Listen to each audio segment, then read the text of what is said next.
Welcome to Teacher's World, where we celebrate the heroes of education.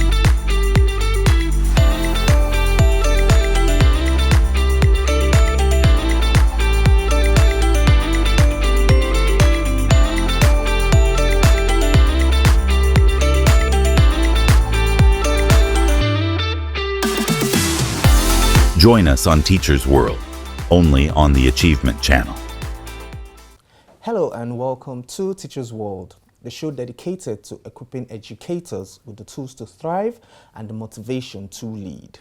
I'm your host, David Obianyo, and you're watching the Achievement Channel, Nigeria's first and only 100% motivational TV station, broadcasting from the School of Eloquence Studios in Ikoyi, Lagos. Today, we're diving deep into Borderless Literacy, building strong foundations in phonics, grammar, and creative writing.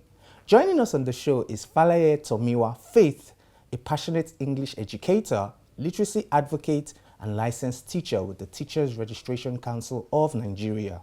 Tomiwa brings over 6 years of experience teaching learners across primary, secondary, and international learning environments. Join us on Teacher's World, only on the Achievement Channel. Thank you for joining us today again, and it's another episode of Teacher's World. The guest I have today with me, the chemistry might be crazy, but you have no idea that today is the first day we're just meeting again.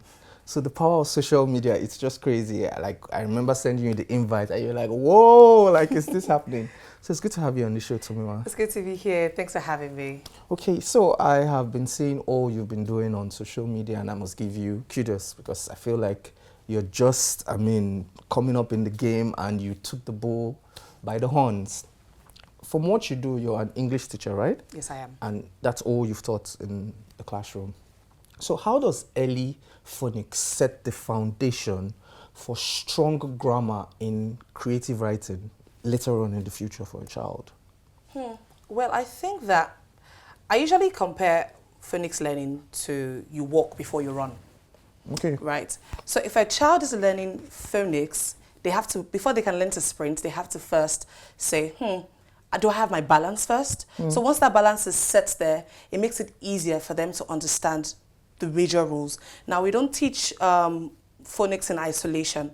We say, how can this be incorporated into their writing skills, into their grammar usage? And I feel like once a child is able to read confidently, is able to read comfortably on their own, it transfers into writing.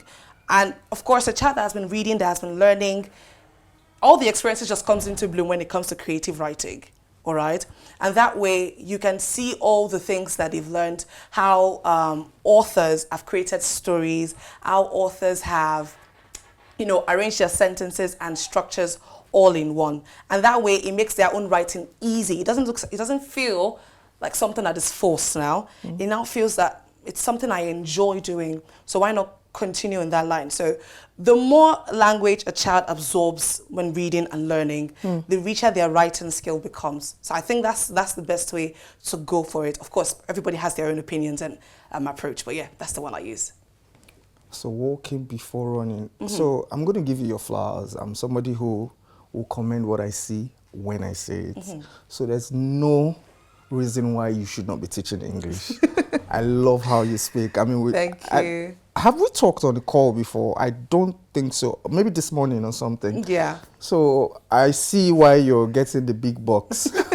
I try. For doing what you're doing. So well done. Thank you. Now, to my next question, what literacy gaps appear most when students switch from international curricula like IGSC, and once we are switching from our regular curriculum into international curricula, what are the gaps you notice? Okay, so for somebody who teaches in a school that operates in both the national curricula and the international curricula, I feel that the major thing is not intelligence issue, it's more of lack of exposure. Now, what do I mean by that?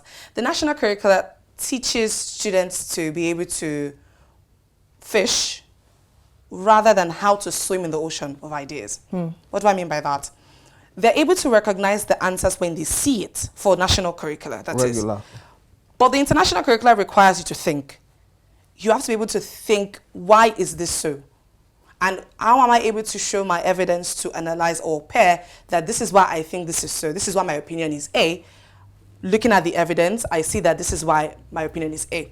So the international curriculum requires you to think properly on your own, independently. And that's where the major issue is. The gap is majorly, the national curriculum doesn't teach you how to think properly. Shots fired. It doesn't teach you how to think properly. It teaches you to recognize people that have thought. Right? They've done the thinking for you. Yes, they've done the thinking for you. All you just have to do is, okay, I see this, I understand it. And then just go on with it. But the international curricula, you have to just know how to think.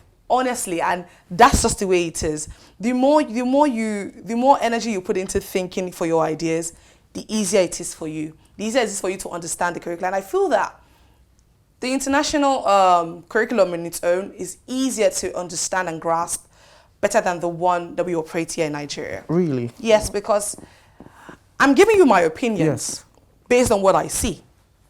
I'm not giving you what you want me to give you, which is what the national curriculum does. Or I've taught you that A and B, the next letter that comes is C.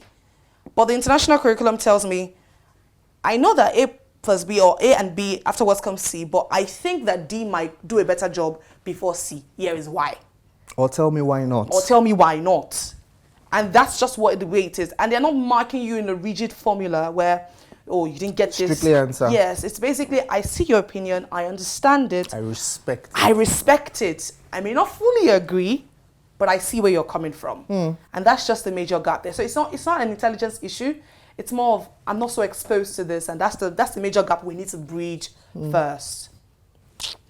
I did enjoy your answers. So, again, shots fired. And we need to do a better job, because I can also relate with what you're saying. I mean, I have been in that national curriculum, I have been in the hybrid, I have been in the British, and I understand what you're saying.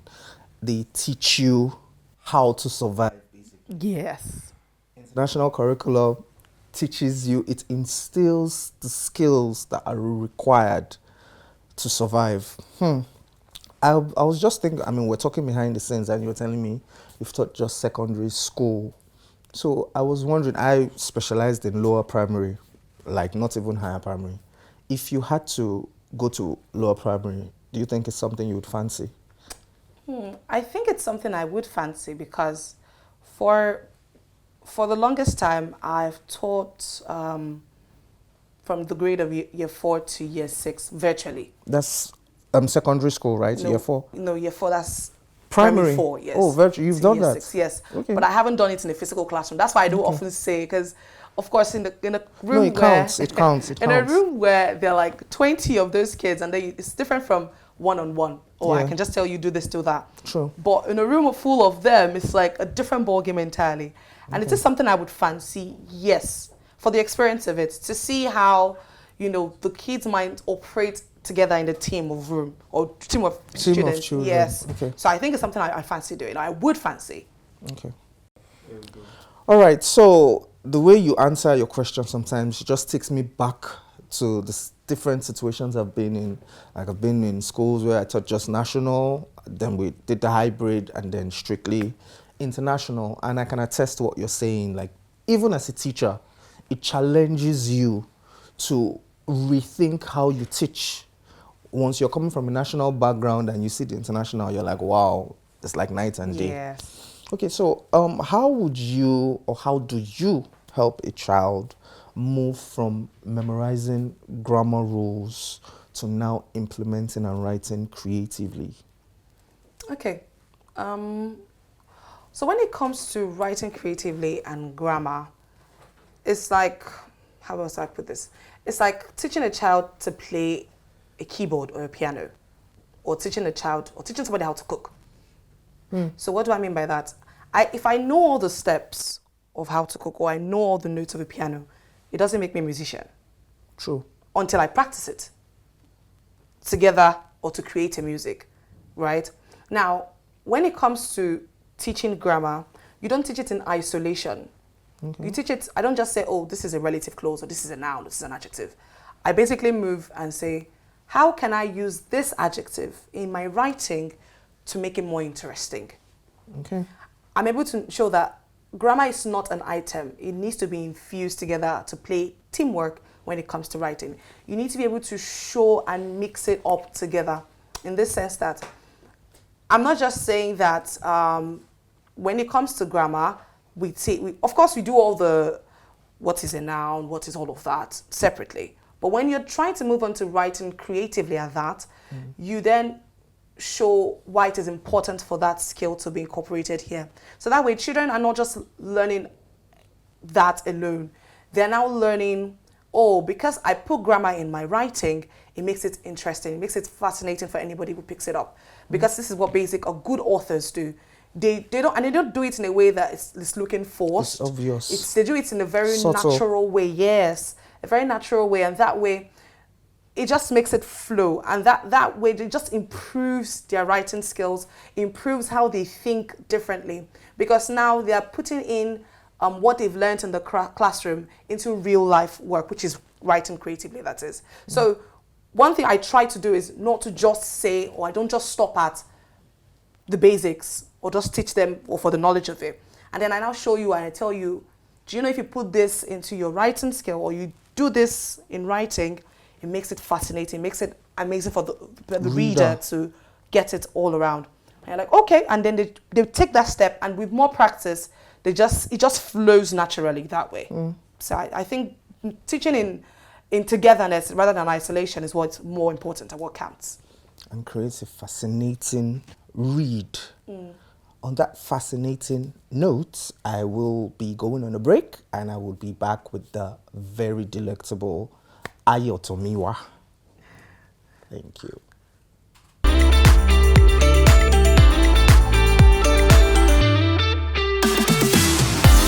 Join us on Teacher's World, only on the Achievement Channel. Welcome back, and thank you for staying tuned. I still have the very formidable Faleye Ayotomiwa, and we're going to be talking things outside of education in a bit. So I was just thinking, like, you've garnered experience from the secondary school arena physically, like we're talking behind the scenes. For me, I mastered in primary. I have never taught secondary school, but maybe home lessons and all of that, but not like my 9 to 5. So I know you have some experience with lower primary. If you could pick, now let me pose the question in that form. If you could pick fantastic school, equally fantastic pay, primary 4, year 9. Okay, year 9 workload, I know it's crazy. So the equivalent of, let's say, GS3. Yeah. GS3, grade 5 primary, they are both preparing for exams. What will you pick and why? That's a very dicey question. We don't want to mark it on TV and say, okay, this is what she prefers. But I think if I'm going to, looking at the fact that I also have, just reverse the case for you, I haven't done a day in lower primary, 9 but to I've 5. done some What you're home lessons, comfortable yes. with now. But Okay. if I'm going to pick, I think I might just pick lower primary. This is because they both have the same workload. But I just feel that for lower primary, the students are more forthcoming rather than lower secondary. So for lower secondary, the students are, I guess it's I'm fine. I'm good. Yes, but the lower secondary, or rather lower primary they're more enthusiastic with the fact that I'm going to high school soon, so I want to have the best grades and all of that. So it makes the teaching even fun for you, exactly. right? And of course, it's the same pay grade. Why not just do something easier? And for someone like you who speaks the way you are doing, if you're teaching lower primary, they will be so fascinated with you. You will be feeling like a rock star every time you enter into I actually agree. And that's fulfillment. And also at that level, they still have a lot to learn. So every class is still fascinating. Yes. Your secondary, they're like, man. Can you just stop for me? Yes, Spree Miss for us. Ayatomowa, you're fly, we Yes. agree. But I got fly business to handle here. So, but primary school, they're focused on their book. Yes. But they're like, man, this is your English. Oh, okay, I picked up 1 or 2 grammar I'm going to use for this shorty on the side here. So, yes, me, primary all day. Primary all day. Have you ever tried? I Have you have ever been. thought about it? I have been in the environment. You know, with the job I do, sometimes people invite me to their schools to teach. But the way the females, secondary school people, they are mostly carried away, and they are just, oh, Mr. David, oh, this Mr. David, and I'm like, I'm trying to teach you mathematics here. All right. So, I mean, it's been so many things we've been talking about, but now to my next question. In your opinion, what's the fastest way to support an older student who's still struggling with spelling? Okay, the first step is making them understand that you need to take shame out of the conversation and equation. They need to understand and know that there is no shame in this. It's not something that is over the top or can be solved. And I feel that once you take that shame away, you've taken most of the hard work out, right? And then you progress to taking it back to the roots. I mean, you can't paint a house with a weak foundation. You have to first strengthen that foundation and then take it a step forward. So we go back to the roots, and the roots is basically going back to the basic phonics, the word families. Of course, it might look as though that they are starting from scratch, but you need to make them understand that if we're not starting from the basic level, it still gets difficult as time progresses, right? So we start back from the phonics, word family, the patterns, and that way there's a structure in how they see, or when they see a particular word, they know that there's a pattern on spelling that word whenever I see something similar to that. So it makes it easier, because you just cannot do spellings if you're not starting from the beginning, because you have to learn the sounds, how the letters orchestrate, and all of that. And it's very important.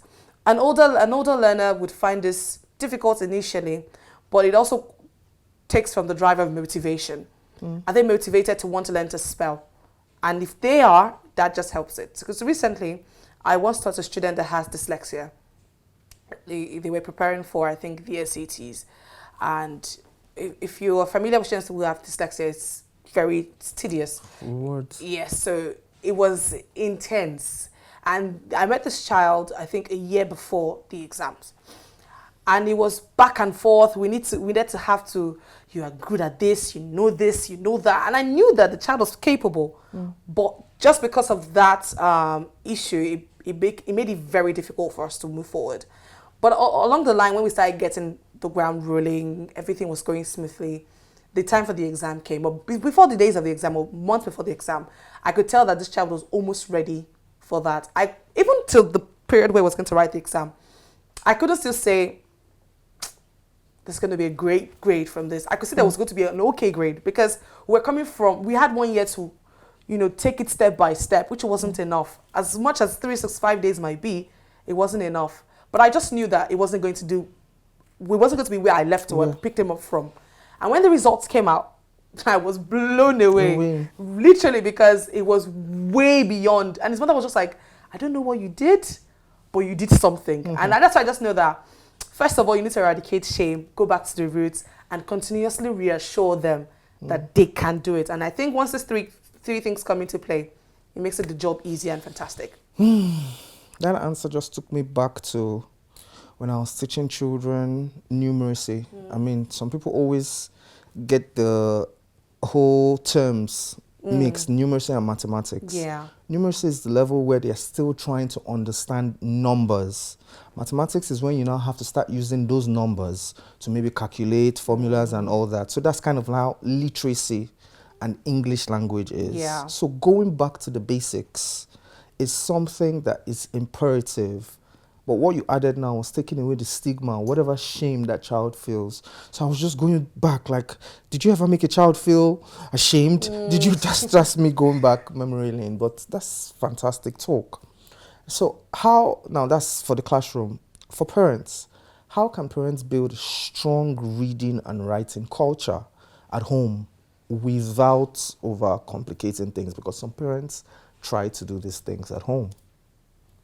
When it comes to home learning, or when it comes to reading and getting better from the house, it stems majorly from the parents themselves. Students often, they catch before they are being taught. What do I mean by that? When I see a figure that I respect, that I admire very well, doing a particular activity, I want to do that because I feel that it will make that person impressed by what I do. So when a parent is, and there's a reading culture at home where you find your parents reading a lot, Yeah. it just subconsciously nourishes the brain of the child that my dad and my mom are always reading. I think there might be something fun in this. Why not pick it up? All right. Even when the screens are open and they're reading from the screens, okay, for example, you don't want to go back to the archaic opening of books, and when you're just, you're all digitalized and all of that. When you decide to do that, they should still be able to read and continuously do that. Are we together? Yes. So it's very important that children are able to witness parents, guardians reading from home. And what even makes it even important and easier is a parent should not just limit it to, have you finished reading your book? To, what has that story told you? What has that story taught you? When a child sees that their parent or somebody they respect is intrigued by how far they're reading, they now want to do it. It doesn't become a pattern, it becomes a natural. Okay. They're not just reading because mommy said I should read. They're not just reading because reading is important. They're reading because there's something I could learn from this and I could incorporate it. And the more a child reads, the more a child writes. That's just how we operate. So basically just following example. Yes. Leading by example as a parent is enough. Okay. So yeah, I think that's my opinion on that question. Well, I agree. I attest to that. I've seen it in action and I've seen it working. Okay, so we're done with jam questions and all of that. So you can literally let your hair down. I mean, it's been down and all that. Okay, so I'm going to ask you some quick fire questions. And by the way, I see that you live one kind of fly life on Instagram. I want to be like you when we grow up, though. Oh my goodness. Okay, so Netflix or Prime? Netflix. Netflix, okay. Tea or coffee? Coffee. You're a coffee girl? Yes. Okay, I think you've answered this before. Primary or secondary school? I'll go with secondary. Secondary. So, if there was no Chelsea Football Club, Oh my God. no Chelsea Football Club, what club will it be? Funnily, it will be Real Madrid. Is a lie. Yeah, it will be Real Madrid because I love Cristiano Ronaldo, so it has to be Real Madrid. Okay, now, so I'm going to call some educators, call their names, and use one word to describe them for me. One word. And if you hear the word smooth teacher, you can use smooth. Oh my goodness. Okay. Let's see how that goes. So, your teacher buddy. Eloquent. Eloquent, okay. Teacher Christabel. Interesting. Interesting. I mean, that's an interesting answer. David Obiayo. Are you sure I'm not allowed to use smooth? No, you're not. Okay. I will use the word amazing. Amazing. Interesting. Your classy teacher, what's his name? George. I want to use a phrase, full of opportunities. Wow. Okay. I'll take that. English teacher. You just wriggle your way, Sha. I want to use a phrase. Okay. I'll give you that. So if you could invite anybody to be on the show, who would it be? Name and Instagram. It will be Mr. George. That's the class teacher. Mr. I George. think he needs to be here. We need to learn from him. Interesting. Yeah. So, Mr. George, if you're out there, you just might be the next person on the blue set. So, to everyone who has joined us on today's episode, it's been fun. It's been amazing. I'm going to have you back here. It might be a 2-man sitter, you and Mr. George or something. I look See forward you to out that. there and look out for the next episode of Teacher's World. What a powerful and enlightening conversation. A massive thank you to Faleye Tomiwa Faith for sharing her wealth of knowledge, expertise, and passion with us today. To all the parents, educators, and lifelong learners watching at home, remember, Every learner is a seed of potential. Nurture them with the right instruction and give them the encouragement they need.